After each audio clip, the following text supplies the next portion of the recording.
I thought that this week I'd keep the crazy train of the 90s rolling. We barely scratched the surface in the last one. We talked about Generation X. They were the people. There were things happening, but we didn't get specific. So I'm going to get super specific, particularly to me and my experience in the 90s with a particular video game. This is how specific we're going to be. We're going to be focusing on one game, and that game is the legendary, the incredible, the incomparable Street Fighter II, The World Warrior. Come on. Was this anybody else's favorite game? Was this your favorite game? This was my favorite game as a kid. I didn't really have a lot of console stuff. The first console I ever had was a Sega Genesis. I had Sonic the Hedgehog. And even Back to the Future 3 or something. It was a terrible game. Anyway, I got a Super Nintendo specifically because I wanted to play this game. Let me tell you about it. Let's take this back. I'm getting excited. What happened in the 80s, there was a decline at the end of the 80s in arcades. There was a boom in the 70s and 80s. And then there started to be a decline because there was Nintendo, there was Atari. Gen Xers were playing video games at home, getting wildly addicted to games, going crazy, playing Nintendo. And then in the 90s, there was a slight uptick at the beginning of the 90s. And why did that happen? Because there were fighting games. There were games like Street Fighter II, The World Warrior, and Mortal Kombat. And they almost single-handedly got people going back to arcades and spending money. But they were also ported onto Super Nintendo, Sega Genesis, all this kind of thing. And so guess what? When I was a kid, I wanted to play these games because I love the fighting games. I like doing martial arts. It was my favorite stuff. So I got super, super excited. Now, let's take it back. Let's do some history. I'm supposed to say history things. Let's do some history. The Super Nintendo came out in North America in 1991. And maybe a year before that in Japan, it was called the Super Famicom. So if you didn't know that, Japan always has a different version of stuff. A lot of times, if it's made in Japan, they have it out there first. Kind of makes sense. It was called Super Famicom. Super Nintendo, cooler name than Famicom. But it's hey, the whole family can play this console game. It's nice, I guess. I don't know. Tell me, do you like it better? Which do you like better? I like Super Nintendo. SNES, SNES. That was legit. It flows off the tongue. And I first played the console, Nintendo, the Super Nintendo, by actually renting it from a video store. This is not a joke. I went to a video store where they had VHS tapes and Super Nintendo cartridges. You could rent the console, and you had to give them a deposit of $60 or something. And they were just to make sure you were going to bring it back. And you could have the system for 3 days or something. It was ridiculous. And then they'd give you your $60 back when you got the game back. And it was something like $20 to rent it or something. I don't know. Totally crazy. We rented it. I played Super Mario World, which is it's the game that comes with the console. Beat the game over the couple of days that we had it. Totally awesome. And then eventually I was I got to get my own system because the game Street Fighter II had come out. I didn't want to put quarters in a machine anymore. I love that game. It was so, so good. I'd been playing it at arcades. I had been playing it at friends' house, and I was totally hooked. I loved the game, wanted to play it. A side note, I had a friend named Robert who could always beat everyone at every game, period. He crushed, and so at this game, he would just totally win. And he wasn't a dick about it or anything either. He would just be like, oh yeah, you did pretty good. And it's no, I didn't. You destroyed me. I had no chance. But he could do every single thing at exactly the right moments. It would kill you. For example, I'm not sure how he knew games, but he used to play, if you know Street Fighter 2, there are these 8 playable characters and 4 bosses. And some of them are very slow. And if you can't use them perfectly, you're in trouble. Somebody's going to grab Chun-Li and they're going to whoop your ass if you're trying to be Zangief or Dhalsim or something like that. So it is what it is. He would take Zangief. He would let you beat him the first round. Just kind of play around and mess around and you'd beat him somehow and you're he's not trying. You know he wasn't trying. Then he would let you take him down to 1 hit left of power. Just hit you, he'd let you hit him until he had 1 hit left. And he would literally out loud say, it's the real Zangief inside, and come back to whoop your ass 2 rounds in a row. Yeah, just wipe you out without taking another hit. This dude, he could play. Anyway, you don't know Robert, but now you know him a little bit. He could play. But it was still fun to play with him. He was awesome. He'd teach you how to do the moves and stuff that he was doing. He'd try. You couldn't keep up with him, but he tried to help us mere mortals out. So, fact of it is, I love Street Fighter 2. It was great. I love the characters. I love the exotic locations. I love the flashy superhuman moves. Man, my main character would eventually become Ryu or Ryu or Ryu. You know how people used to say it? That's how it was back in the day. But I think it's Ryu. That's how you say it in Japanese, right? R-Y-U. It'd be him. But when I first started playing the game, I used Chun-Li because I think she was easier for beginners to use. Very fast, jumping around. Not quite as powerful, but still kind of OP with her heavy hits. It is what it is. It was good. I used her because of the speed. You could jump off the back wall. You could stomp on someone's head. Just complete insult. Complete insult. Total insult to injury. Just destroying their confidence with the head stomp. And you could like multiple head stomp. It was good. It was good. And they'd kind of like jump back. It was fun.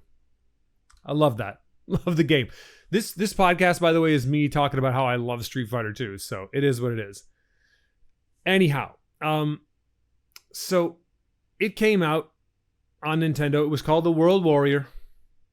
That was the subtitle because there were multiple versions of Street Fighter. There was Hyper Edition. There was Championship Edition. There was just a zillion. There was a zillion. There were a bunch of ports and fake ones and all. It was crazy. It was crazy. As I said before, there were 8 playable characters, 4 non-playable characters. Okay? And if ever you're wanting to know, like the 8 playable characters, Ryu, Ken, Chun-Li, E Honda, Blanca, Zangief, Guile, and Dalsim.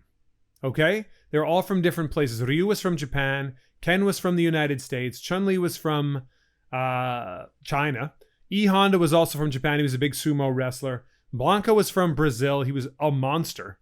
I guess Japanese people didn't like Brazil. I don't know. Zangief was from Russia. He had cuts all over himself. He used to fight bears. It was amazing. He was like a wrestler, like kind of Sambo style wrestler guy. Guile was also from the United States. He was like on the Air Force base. Dalsim was from India. He did yoga, which has no fighting in it, but he did yoga and he was kicking people's butt. So that was pretty cool. There were 4 bosses. So, when you got through those playable characters, it's like, oh, we're at the boss levels now. You had M. Bison. Oh, sorry.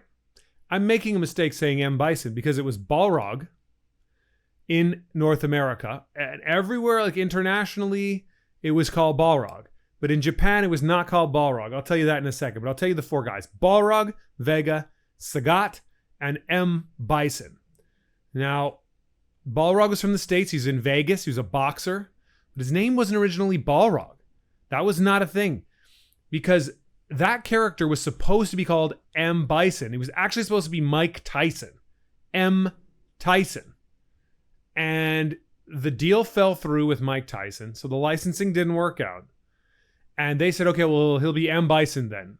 Spelled different. It's a different thing. But like, hey, it looks a lot like Mike Tyson. And if you call him M. Bison, this is too close. They still were going to face legal troubles. So they took M. Bison and called Vega, who was actually who we know as M. Bison. M. Bison. Okay? Confusing? Okay, well, it is what it is. It is what it is. So that's a whole thing. That's a whole thing. Vega became... Vega was supposed to be Balrog. Balrog was supposed to be M. Bison. Sagat was Sagat. He stayed himself the whole way through. He was true to himself. He was his true self. So that was the thing. Now, taking this all back, going back to the beginning. If you wanted to play the same character as your friend and have a mirror match when you were doing versus battles, there were cheat codes.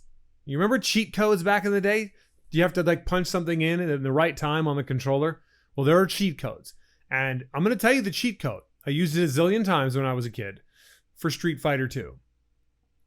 When the Capcom logo came up, there was a chiming sound kind of music. It was like kind of thing. It's a perfect rendition of it, by the way. And you had to press down R, up L, Y, B. Okay? If you pressed down R, up L, Y, B during that thing where the Capcom screen is on, you'd hear a chime that meant the code was in. And then you could both play the same character and you'd have the different colored characters. So instead of having Ken with the red gi, he would have a black gi.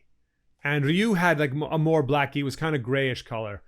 And I liked those darker colors better, so I always put the code in. Every single time. Like it became just a combo. I was like, okay, I turn it on, do the code, go in. Loved it. And so I liked being able to do the mirror matches and all that stuff. It was a cool code. It was fun. You could fight with your friends. It was a good time. Now, I remember once you get through those 8 characters in story mode and you're fighting these guys, you get through the playable characters, you beat everybody. And then it was the bosses. We got to the bosses. And the bosses would get me psyched up. You know, I got so excited when I got through the initial 8 people and got to the first boss, it was Balrog, that like it would psych me out a bit.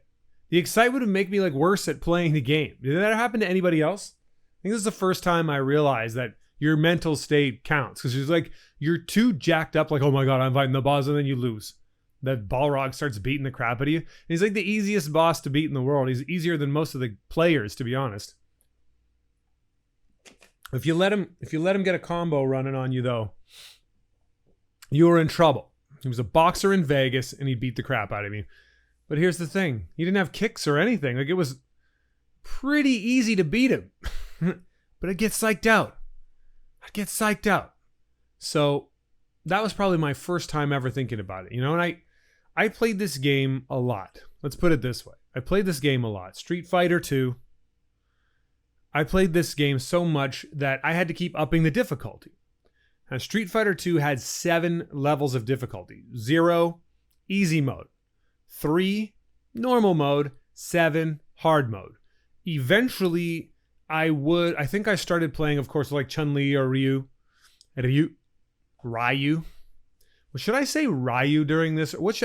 Anyway, you're not going to be able to tell me until it's out, but what did you used to call Ryu? Was it Ryu? Was it Ryu? I know we fought about it when we were kids, whether it was Ryu or Ryu. And it's neither of those things. So, total fail. Worst pronunciation ever. It's Ryu. Ryu. So, okay. I was able to do that with those characters, Chun-Li, Ryu. And over time, on level 7, I could beat the game with every single character. Even Zangief and Dalsim with their slow movements. Oh my god, they were slow. They were so slow. Fighting characters on 7 difficulty with them was absolutely horrendous. Horrendous. It was terrible. It was terrible.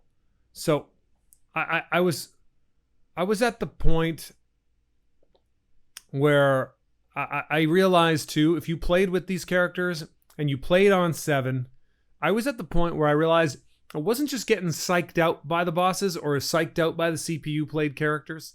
I was getting outright cheated.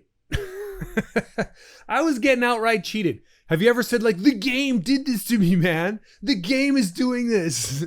Well, in fact, in Street Fighter, the game really was. It was absolutely cheating.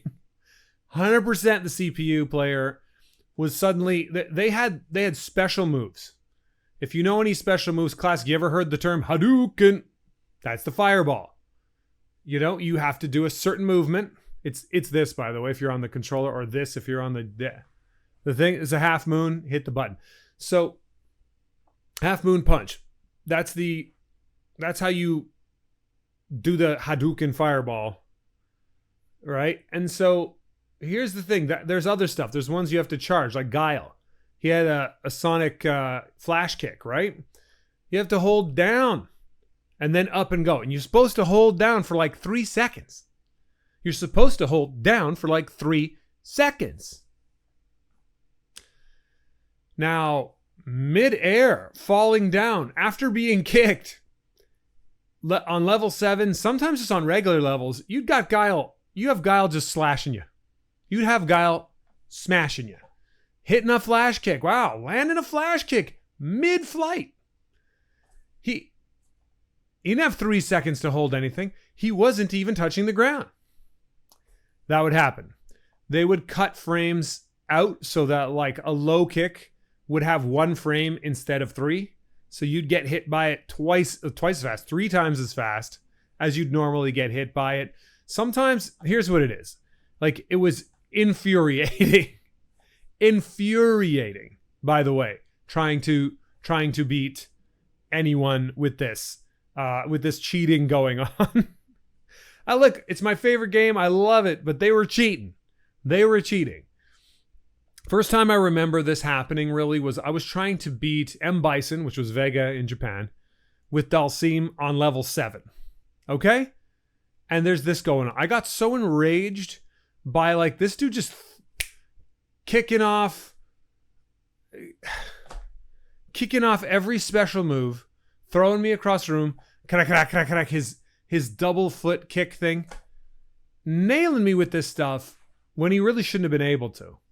Right? CPU characters weren't supposed to be able to do this. You know, just crushing me. I was so angry.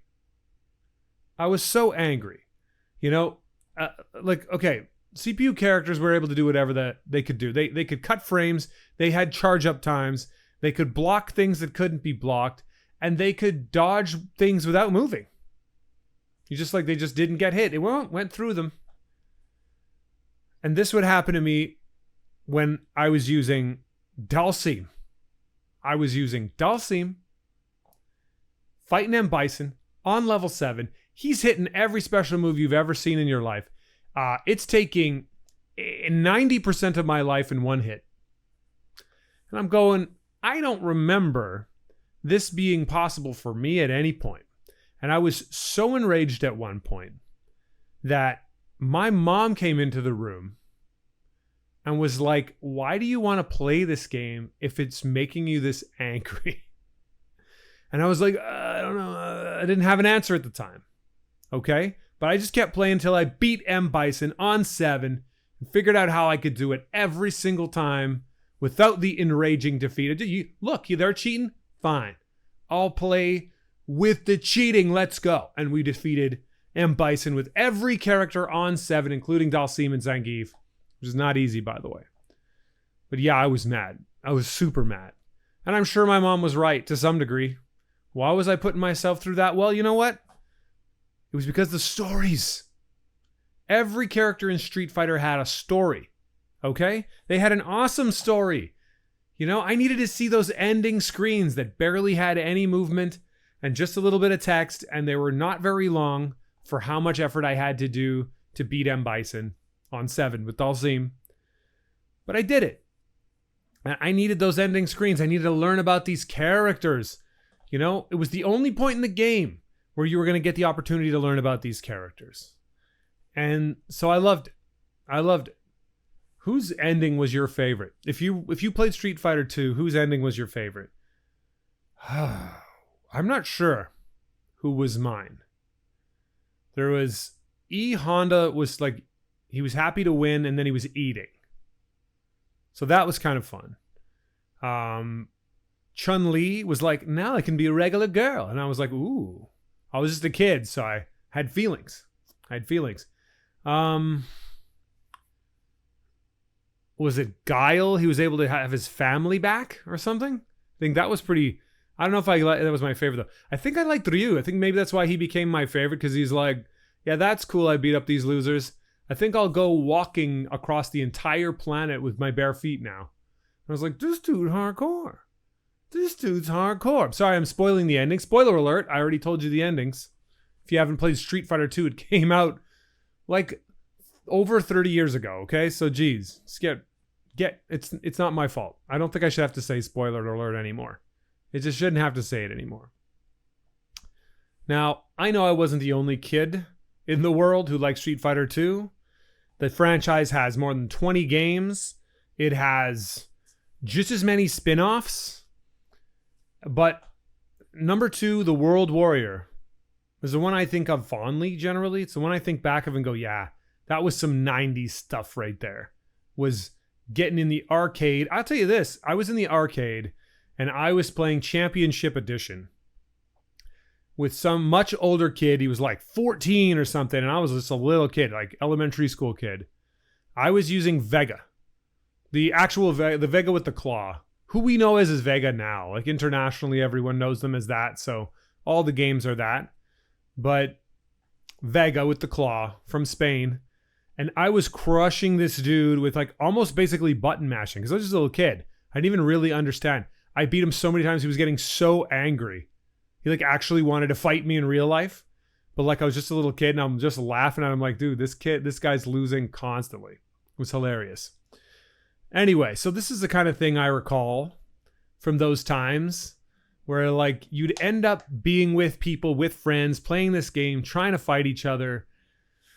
And it's, you know, I guess it was the evolution of Pong in a way where like you could actually play head to head and win, but with these great, phenomenal characters, this incredible artwork, incredible artwork, incredible music. What are we talking about? The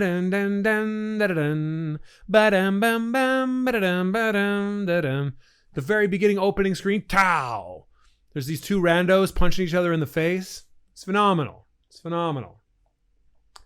And the designers, you know, you had this guy named Akira Yasuda, who was one of the main designers, had this great team. They made all these incredible characters. They had like a chip shortage and stuff like that in the early 90s, and they had to keep the memory way down. So every single frame they had to work on this thing as if it was gold. Every frame was important. So the fact that every frame was important and they still made these characters big sprites, colorful and interesting with all these amazing moves and backstories, and they felt like they had weight and they felt like they were really cool. So I'm a big fan of this. It was really a good time. They did a great thing. And we'll get into video games some more in the next one. So thank you so much for being a part of this. I'll get on top of another. Oh, and I just want to say thank you again. The last solo show about Gen X and 90s has done better than any of the other podcast episodes so far. So thank you so much for supporting this. It means the world. It means the world because I do this and I don't really expect anyone to care at all. I don't expect a single person to care. I do it because I like to do it and put those ideas out there. I've seen some awesome 90s stuff coming back lately, and I thought, you know what? I remember those times. Let's talk about it. Let me tell you something personal about my experience with Street Fighter 2. And, you know, people watch it, and I appreciate it. So thank you. Look, let's talk again about the next thing. What do you think the next topic should be? I'm sticking with the 90s for a bit because there is still video games, music, movies, TV shows. It's a lot. And I'd like to at least touch on some of my favorite things of the 90s. And then maybe let me know what you think. I might spark a memory that I've got. I'll let you know what I thought of it. So thank you again. All the best to you. See you next time in the Ragged World. Ciao, ciao. Goodbye.